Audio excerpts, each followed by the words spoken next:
அன்புள்ளம் கொண்ட நண்பர்கள் அனைவருக்கும் வணக்கம். நம்ம பாமணிஜரம் சேனலில் எல்லாம் ஒவ்வொரு மாதமும் பலன்கள் சொல்லிகிட்டே வந்திருக்கோம். பல பேருக்கு ராசி பலன்கள் சொல்லிகிட்டே வந்துட்டுருக்கோம். அதில் இந்த ஜூலை மாதம் ஒவ்வொரு ராசிக்கும் எப்படி இருக்குது அப்படின்னு பார்க்க போகிறோம்.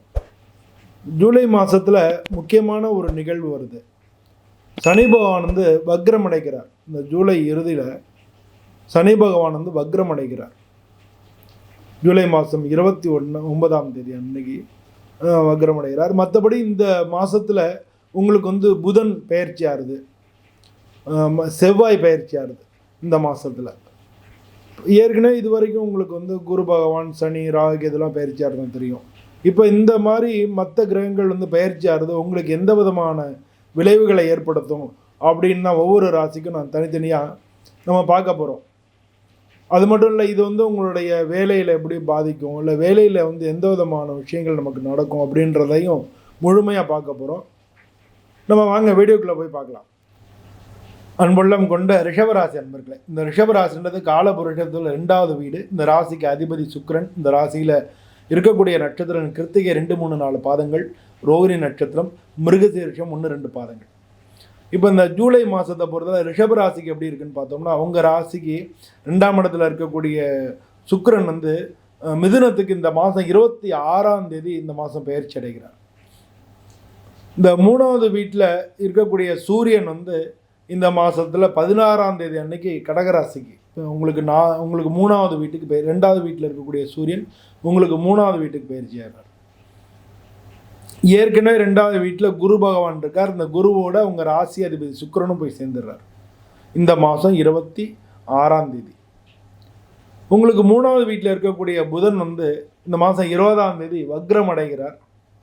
அதே மாதிரி உங்களுக்கு 4வது வீட்டில் இருக்கக்கூடிய செவ்வாய் இந்த மாதம் 28ஆம் தேதி உங்களுக்கு 5வது வீட்டுக்கு போகிறார். உங்களுக்கு ஏற்கனவே 4லையும் 10லையும் ராகு கேது இருக்குது. உங்களுக்கு 11ஆம் லாபம் ஸ்தானம் சொல்லக்கூடிய 11வது வீட்டில் சனி பகவான் இருக்கு. இதெல்லாம் கிரக சுச்சுவேஷன், இந்த மாதம் இருக்கக்கூடிய கிரக சுச்சுவேஷன். இது உங்களுடைய வாழ்க்கையில் எந்த விதமான தாக்கங்களை ஏற்படுத்துறது அப்படின்றதான் பார்க்க போகிறோம். வேலையை பொறுத்தளவுக்கு இதெல்லாம் உங்களுக்கு வேலையை பொறுத்தளவில் தொழிலில் உங்களுடைய வேலைக்கு பொதுவாக இந்த ரிஷபராசி அன்பர்கள் கடைசி வரைக்கும் முயற்சி பண்ணக்கூட விடாமுயற்சி உள்ளவங்க.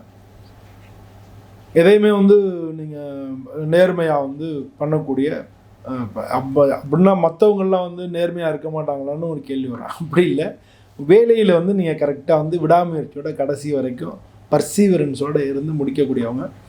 உங்களுக்கு அந்த நேர்மையான உங்களுடைய செயல்பாடுகளுக்கு நல்ல அங்கீகாரம் கிடைக்கும், நல்ல விருது கிடைக்கும்.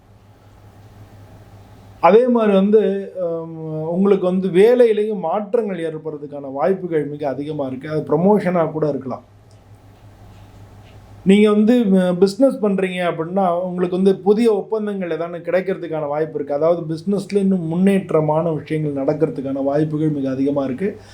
உங்களுடைய பார்ட்னர், நீங்கள் பிஸ்னஸ் பண்ணி உங்கள் பார்ட்னரோட நல்ல உறவு வச்சுக்கங்க. பார்ட்னரோட பிரச்சனைகள் வந்தால் டக்குன்னு இது பண்ணிடாதீங்க. கொஞ்சம் பொறுமையாக டீல் பண்ணுங்கள். ஏன்னா அவங்க மூலமாக உங்களுக்கு சில நன்மைகள் நடக்க இருக்குது. இந்த மாதத்தில் பிரச்சனைகள் வராமல் பார்த்துக்கிறது தான் முக்கியமான விஷயமா இருக்குது. அதனால் பங்குதாரர்களோட நீங்கள் இணக்கமான ஒரு போக்கு வச்சுக்கோங்க. இந்த இடத்துல இன்னொரு விஷயம் சொன்னால், நீங்கள் வேலை பார்க்குறவங்களா இருந்தீங்கன்னா ஆஃபீஸில் எதையுமே ஜாக்கிரதையாக அணுகுங்க. ஒரு சில செய்திகள் உங்களை பற்றி பொய்யா ஆஃபீஸில் பரவறதுக்கு வாய்ப்புகள் மிக அதிகமாக இருக்கிறனால கவனமாக இருங்க. பணத்தை பொறுத்தவரை சம்பள உயர்வு ஏற்படலாம். திடீர்னு எதிர்பாராத வருமானங்கள் ஏற்படலாம். ஏன்னா உங்கள் ராசிபதி குருவோடு போய் சேர்றாரு. திடீர்னு எதிர்பாராத வருமானங்கள் ஏற்படலாம்.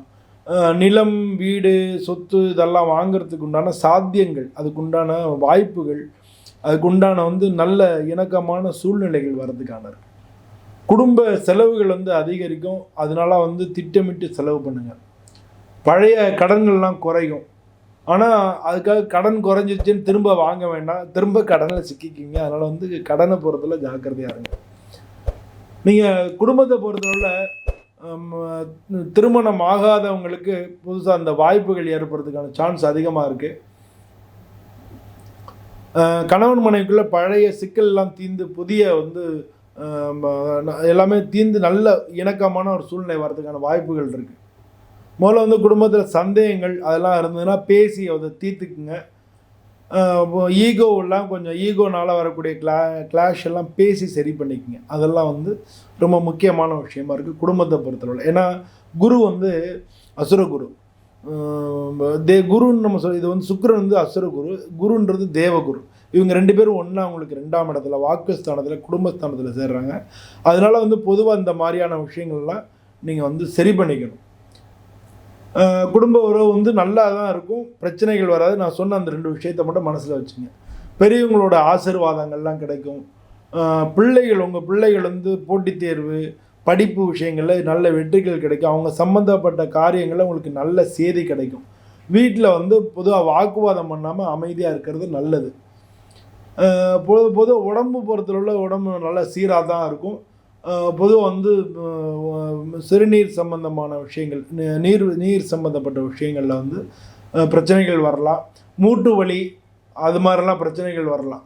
அது மாதிரி வந்து உடம்பு டயர்டு அடிக்கடி ஆறலாம். நீங்கள் வந்து சுகர் கம்ப்ளைண்ட்டு பிபி இருந்தால் அதெல்லாம் கொஞ்சம் பார்த்துங்க. டெய்லி வந்து நான் குறைஞ்சது ஒரு 6 மணி நேரம் வந்து தூங்கணும். அதெல்லாத்தையும் கணக்கு பண்ணி நல்ல உணவு வந்து நல்ல உணவுகளாக உங்களுக்கு வந்து நல்லது, அதாவது சத்து அளிக்கக்கூடிய உணவுகளாக வந்து சீக்கிரமாக ஜெரிமானம் ஆகக்கூடிய உணவுகளை எடுத்துக்கிறது நல்லது. பரிகாரம் பொறுத்தளவு இந்த வியாழக்கிழமை வந்து குரு பகவானுக்கு வணங்குறது.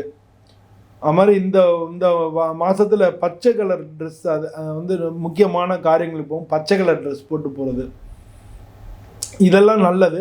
வெல்லம் இல்லைன்னா பால் இதெல்லாம் நீங்கள் தானம் கொடுக்கலாம் இந்த மாதம். அது மாதிரி வந்து விநாயகருக்கு பூஜை பண்ணலாம். இதெல்லாம் வந்து விநாயகர் சம்பந்தமான விநாயகர் அகவல் இதெல்லாம் படிக்கலாம். இதெல்லாம் வந்து ஏன்னா உங்களுக்கு ரிஷபராசிக்கு 4வது வீட்டில் கேது இருக்கார், அவர் கூட தான் செவ்வாய் இருக்க போகிறாரு. அதனால் வந்து வீட்டில் வரக்கூடிய பிரச்சனைகளை குறைக்கிறதுக்கு நீங்கள் விநாயகருக்கு பூஜை பண்ணுறதெல்லாம் ரொம்ப நல்லது. நீங்கள் வந்து 11வது வீட்டில் இருக்கக்கூடிய சனி பகவான் திடீர்னு பண வரவுகளை கொடுப்பாரு. அதனால் ஆஞ்சநேயரை வழிபடுறது நல்லது. ஏன்னா எல்லா சாமியும் வழிபட சொல்ல நினைக்காதீங்க.